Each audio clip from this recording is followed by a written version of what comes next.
इश्क करते हैं, दावा कोई नहीं है।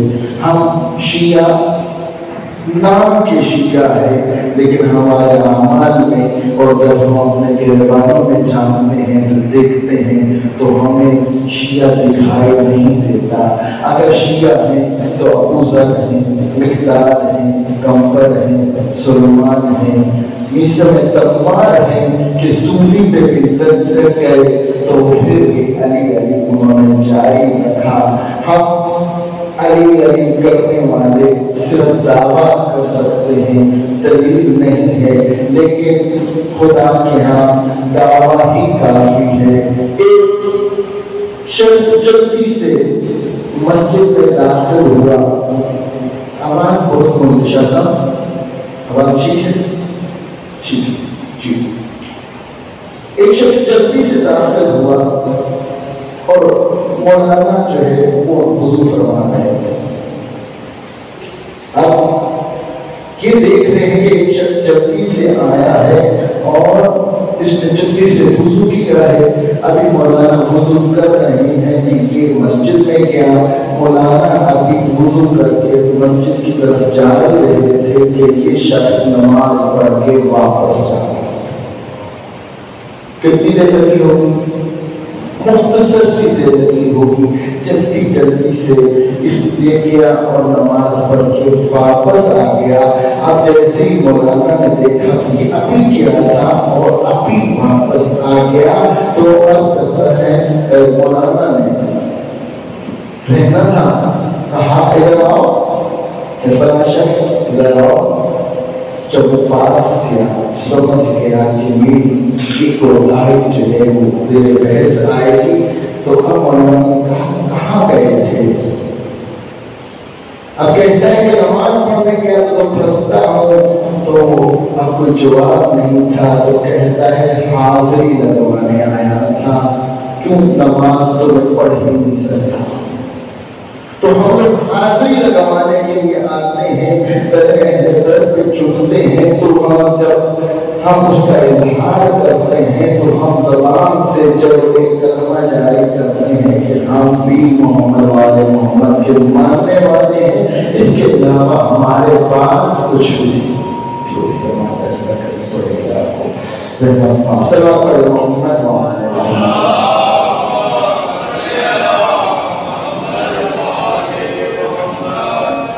आज फिर इसी अल्लाह को जो कि हमारे मुसलमान में से हैं, जो कि हमारा अकीदा है, जो कि हमारा ईमान है, जो कि हमारे सांसों में रस मस गया है, जो कि हमारे पल पल का हिस्सा है, आज फिर दुश्मन ने हमें छेड़ने की कोशिश की। आज फिर से वो मुनाफिकीन फिर से सर उठा के हमें जोड़ना चाहते हैं, अपने अपने मफरूज़े बना के, खुद से मफरूज़े बना के वो मजहब की हक़ानियत को चैलेंज कर रहे हैं। और आज फिर से हमें जज किया जा रहा है कि उनके अंदर कितना दम बाकी है। आपने पिछले दिनों में मीडिया में देखा कि किस तरह मजहब तशय्युओं की जलमार की जा रही है और जो इतने हमारे मजहब के मुसलमान को छेड़ा जा रहा है कि हाँ अजानों से ये अल्लाह के जलमात को निकाल दिए जाए। भाई हम अपने से नहीं कहते, अगर उसने कदीर में हमें हुक्म न देते तो हम इनको मानते भी ना। ये कबीर से ऐलान रसूल के बाद ऐलान विलायत जब रसूल खुदा ने फरमाया, उसके बाद से ये सिलसिला चलता आ रहा है और रसूल खुदा के हुक्म से चलता आ रहा है।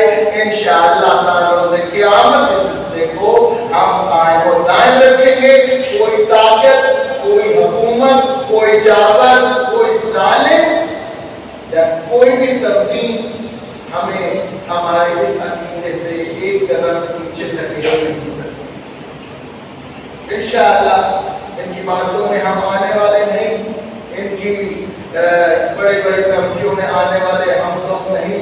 इंशाअल्लाह तुमने पहले भी मुकाबला किया, इंशाअल्लाह हम आप भी मुकाबला करेंगे और इंशाअल्लाह आइंदा भी हम इस रिश्ते को जारी और सारी रखेंगे। इन्होंने पहले भी कोशिशें की, ये आप भी कोशिशें कर रहे हैं, ये क़यामत तक कोशिशें करते रहेंगे। क्यों? रसूल खुदा ने पैगाम दे दिया कि ये मोहब्बत मेरे बाद अल्लाह ताला ने क्या कहा? अल्लाह ताला ने ये कहा, ऐ रसूल कह दीजिए कि मैं अपनी तमाम खिदमत के बदले में कुछ भी नहीं मांगता। क्या मांगता हूँ? ला अस्अलुकुम अलैहि इल्ला मिसल मुअद्दत से कुर्बत, कि ऐ नबी कह दीजिए कि मैं अपनी कुर्बा से मोहब्बत चाहता हूँ, अपनी तमाम तर ख्वाहिशों का बदला, अपनी तमाम तर मेहनत का सबक अगर आप मुझे कुछ देना चाहते हो तो मोहब्बत है। और फिर ये भी फरमाया था, जो इनसे बुग़्ज़ रखेगा वो यहूदी मरेगा, यानी इस्लाम से उनको ताल्लुक वास्ते ही नहीं है। बहुत ही एक अगली दलील दी है रसूल खुदा ने, जब बहुत ज्यादा इसरार किया ना कि क्या वजह है, क्यों वो इस्लाम से खारिज कर दिया जाएगा, जो मुझे मोहम्मद वाले मोहम्मद रखेगा, शर्त क्यों रख दी आपने ईमान की मोहम्मद वाले मोहम्मद को, तो रसूल खुदा ने फरमाया था इसलिए मैंने कहा कि वो यहूदी मरेगा, उसका इस्लाम के साथ कोई ताल्लुक वास्ता नहीं। क्यों? जब दज्जाल उठेगा तो ये उसकी हिमायत करेगा।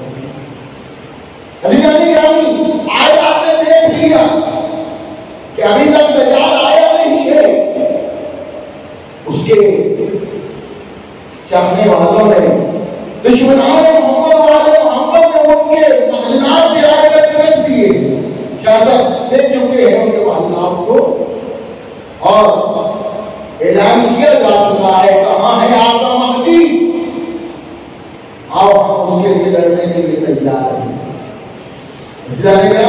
इसीलिए रसूल खुदा ने फरमाया था, जो मोहम्मद वाले मोहम्मद के बगैर मर गया वो यहूदी मरेगा। हम ही लोगों ने मुहाफ़ज़त करनी है, हम ही लोगों ने आगे बढ़ के दिफा करना है मज़हब मोहम्मद वाले मोहम्मद का।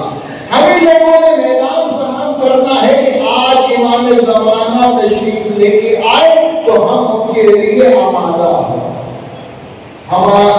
हमारे घर आमादा हो, हमारी ज़ात आमादा हो कि हमारे लिए अगर किसी चीज की अहमियत हो तो सिवाय इमाम ज़माना के और किसी चीज की ना उसमें हमारा माल हाय हो, ना हमारी औलाद हाय हो, ना हमारी अज़वाज हाय हो, ना हमारी किसी की सब हमारी दुनिया हाय हो। इमाम ज़माना तशरीफ लेके आए, इमाम ज़माना इस्तग़ासा बुलंद करे तो हमारा काम है लब्बैक या इमाम, ये कदम उठाया और फिर ये जमीन के फासले मायने नहीं रखते हैं, ये फासले सारे आपके पल झपकने में आपके खत्म हो जाएंगे और आपके इमाम ज़माना के हुजूर पेश। हमें खुद को आमादा करना है, हमें खुद को ऐसा बनाना है कि इमाम ज़माना अलैहिस्सलाम के अवाम में शामिल हो सके। हमें उनके ज़बाई होने का तो रुतबा हासिल करना चाहिए कि नहीं करना चाहिए, उसके लिए कोशिश करनी चाहिए कि नहीं करनी चाहिए। हमें ये पता नहीं है कि इमाम ज़माना अलैहिस्सलाम की मारिफत क्या है। इंशाअल्लाह इस पे बात होगी। आज मुतवक्के रोज है इमाम ज़माना की आमद का, आज रोज जुम्मत मुबारक इमाम ज़माना के ज़हूर का मुतवक्किल दिन है। आज इमाम ज़माना तशरीफ ला सकते हैं और हम में से कितने बैठे हैं कि सुबह से हमने इमाम के लिए कुछ किया हो? क्या आज सुबह हुक्म था दुआए अहद पढ़ी जाए, हमने पढ़ी? आज हुक्म था कि दुआए दुआ पढ़ा जाए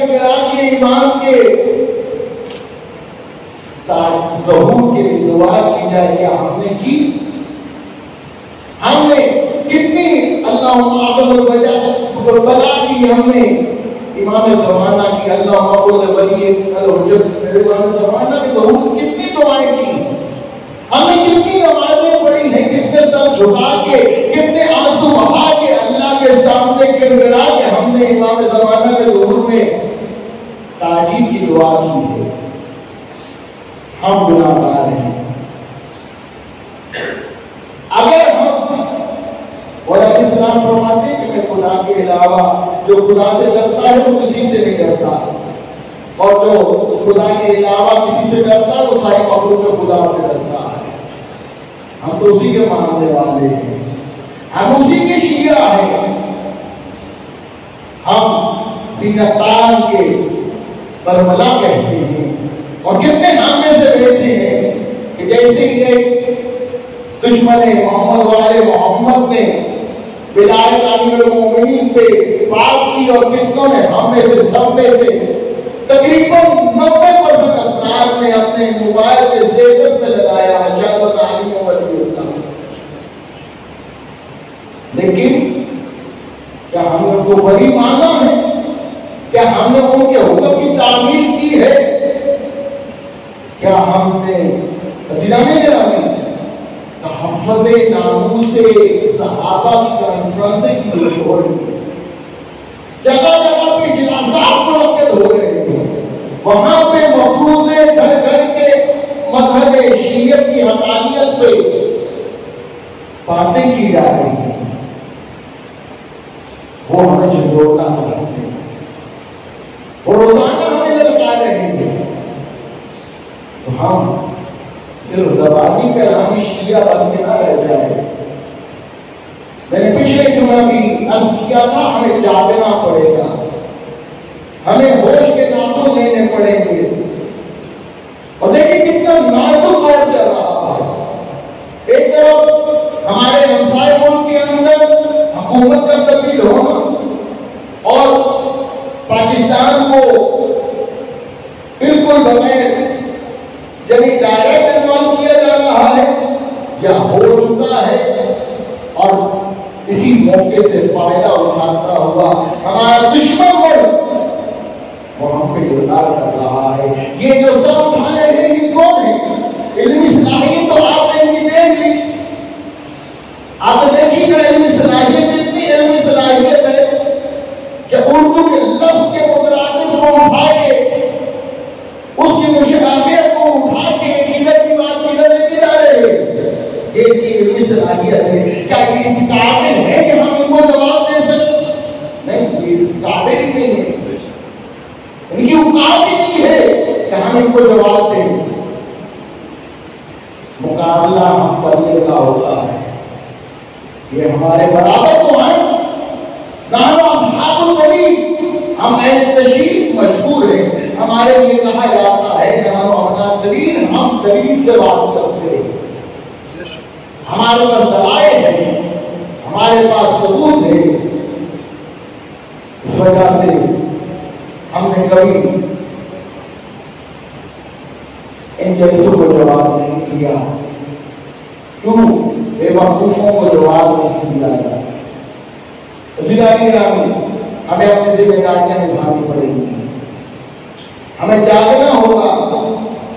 हर शख्स आज के दौर में मसूलियत रखता है, मैंने अपना किरदार अंजाम देना है।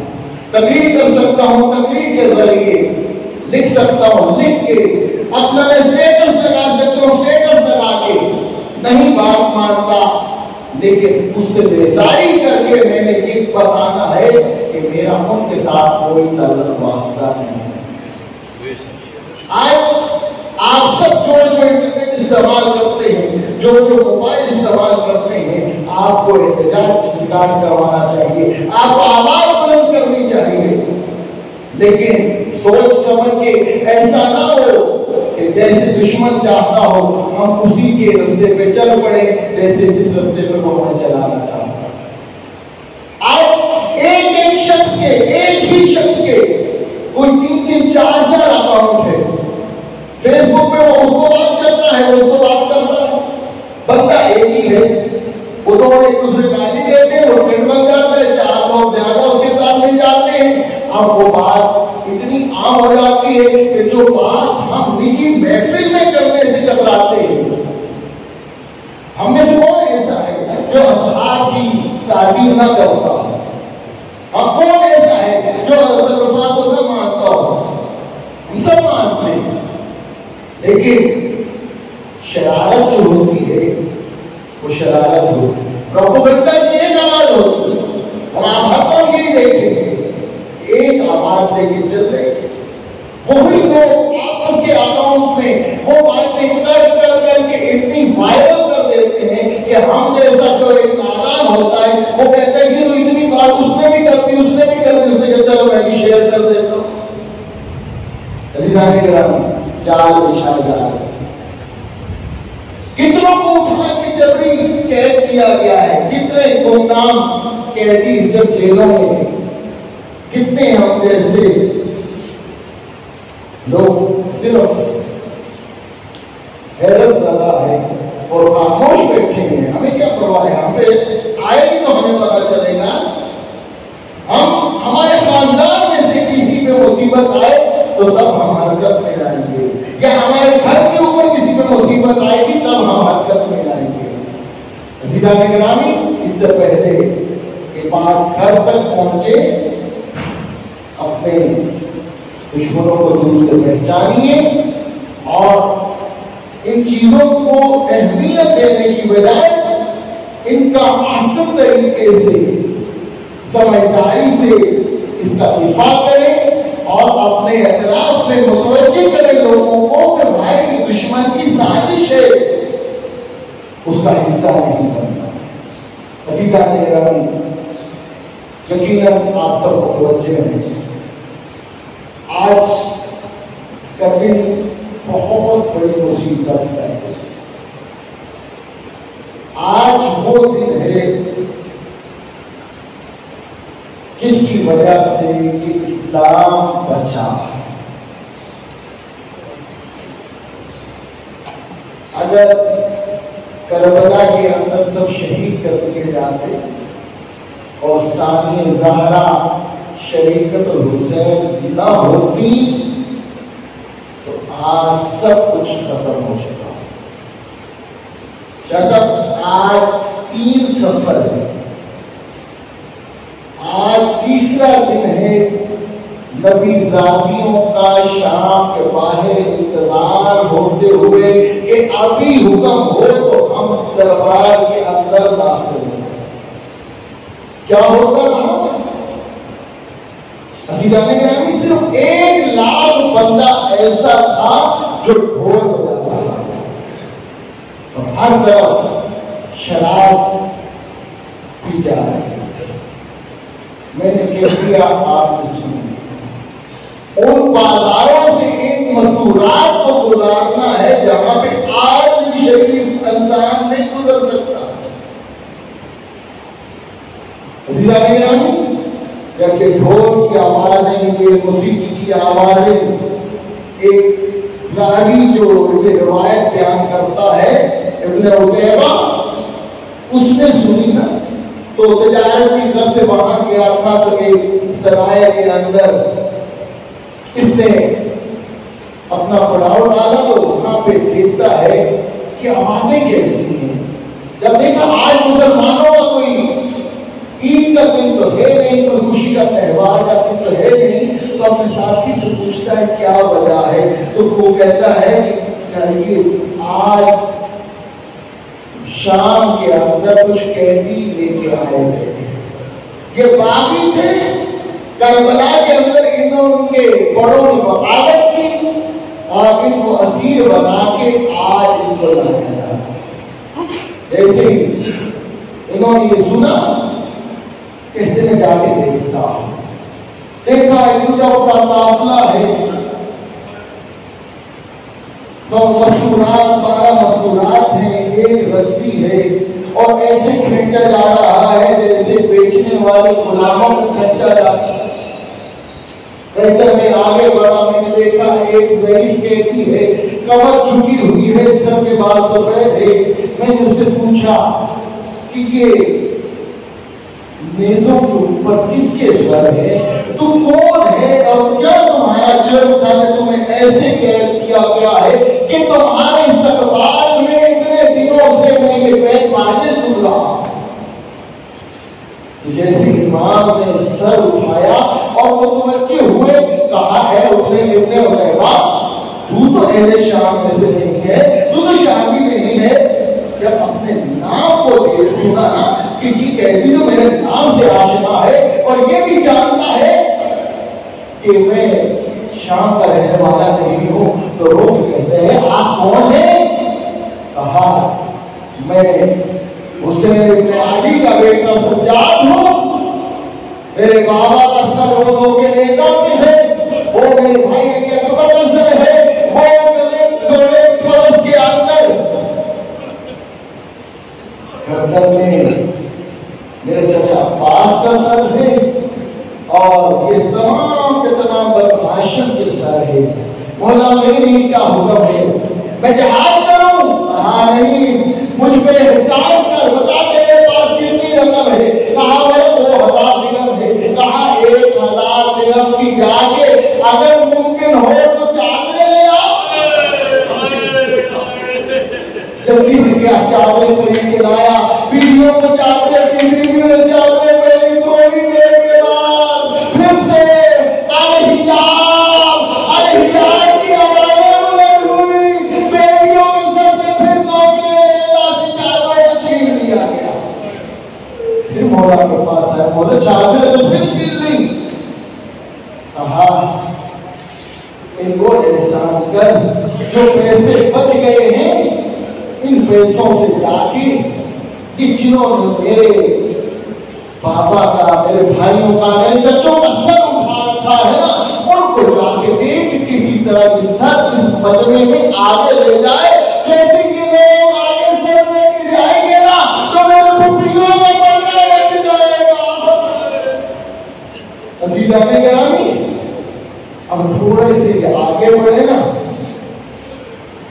तो जब दरबार के अंदर लेके जा रहे हैं तो अब बाजार की तरफ हर तरफ भीड़ है, हर तरफ लाइनों का मजमा है कि ऐलान होता है कि जिसने अली से अपने अजदाद का बदला लेना है वो आ जाए। अब वैसे ही वो आए तो पानी भागता थे, जिसके हाथ में पत्थर था वो पत्थर मारता था और बड़े छतों की छत पे चढ़ के सैयदानियों के ऊपर आग बरसाना शुरू कर दी। जब किसी के पास कुछ न था तो उन्होंने जरा पानी को सैयदानियों के ऊपर फेंकना शुरू कर दिया। जब एक पत्थर जनाब इमाम हुसैन की पेशानी में लगा ना तो ये उबैदा से नारा गया, बल्कि उसने तलवार निकाल के अल्लाह अकबर का नारा लगाया। अभी वही नहीं था हमला करता कि इमाम सज्जाद ने उसके हाथ को देख के कहा,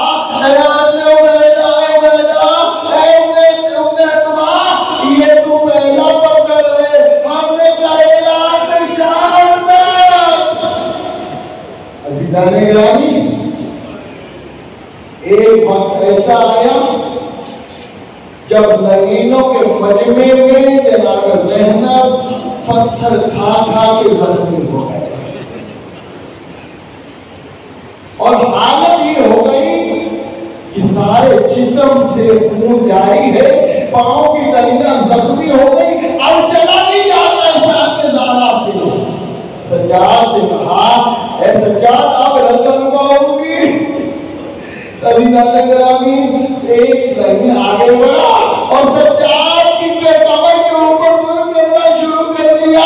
ऐ सज्जाद, दरबार आ चुका है, दरबार यदीद पहुंच चुका है। अब ऐसी क्या तुझे मुश्किल है जो तू नहीं चलता?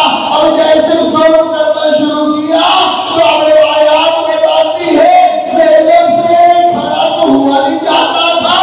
अब ज़ैनब अपने बेटे को बचाने की गर्ज से ऐसे दरबारे यजीद में दाखिल हुई जैसे हुसैन अपने बेटे अली अकबर की लाशे में। ज़ैनब से जब पूछा गया सारे ज़हरा से कि तेरा जो इतना नुकसान हुआ है, तेरा भाई मारा गया, तेरे बेटे मारे गए, तेरे मेहमान मारे गए, तुझे कैदी बनाया गया, तुझे सबसे ज्यादा कहाँ सबसे ज्यादा दुख हुआ? तो देख चुकी थी ना कि नीचे वाले सीने पे मेरे भैया हुसैन का सर है, बड़े हो गए। अभी लईन अपने अजदाद को मुखातिब करके कहते हैं, काश ये मेरे बुजुर्गों तुम होते, तुम देखते मैंने कहते तुम्हारा बदला लिया। अब मैं हाथ में छड़ी लेके इमाम हुसैन के होठों पे जब निसारत कर रहा था, ये मंजर देख चुकी थी ना, तो बीवी ने ये कहा कि मुझे इस सब जितनी तूने तकलीफें दी है, इन तमाम तकलीफों से ज्यादा मुझे इस बात का दुख खाया जा रहा है कि मुझ जैसी ज़हरा की बेटी अली की लाडली तुझ जैसे रईस से हमदर्द हो रही है।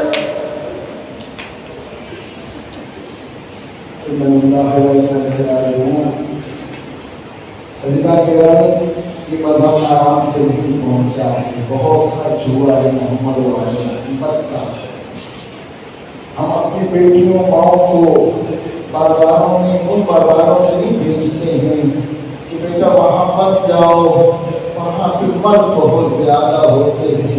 ये तो वो बीवियाँ हैं जो अपने घर में कभी नहीं चलती। हमें मकसद शहादत इमाम हुसैन को समझना है। मुझे मैंने पहले भी अर्ज़ किया, इंशाअल्लाह मैं भी इंशाअल्लाह अर्ज़ करूँगा कि हमें मकसद क़याम जनाब ज़ैनब सलामुल्लाह अलैहा को भी समझना है। हमें इमाम सज्जाद का जो कि गयूर इमाम है, उनके हथकड़ियों में कैद होने का मकसद भी समझना है, ताकि हम उनकी सही मार्फत हासिल करके जो मतलब हम तक पहुंचा है, हमें उसकी अहमियत का पता चले, ताकि फिर हम इस काबिल हो जाए कि हम इस दीन की हिफाजत करें। परवरदिगार से दुआ है कि परवरदिगार हाज़िरीन की इबादत को कबूल मंजूर फरमाए। या परवरदिगार जो हाज़िरीन बैठे हैं परेशान हाल की परेशानियों को दूर फरमा। या परवरदिगार हमारे कर्ज़दारों की जो कर्ज़ों की हिफाजत फरमा, हमारी ख़वातीन को हवाई इफ़्फ़त अता फरमा, उनसे ईमान लाए, नेक मिलाए, नागज़ारा बनने की तौफ़ीक़ अता फरमा। हमारे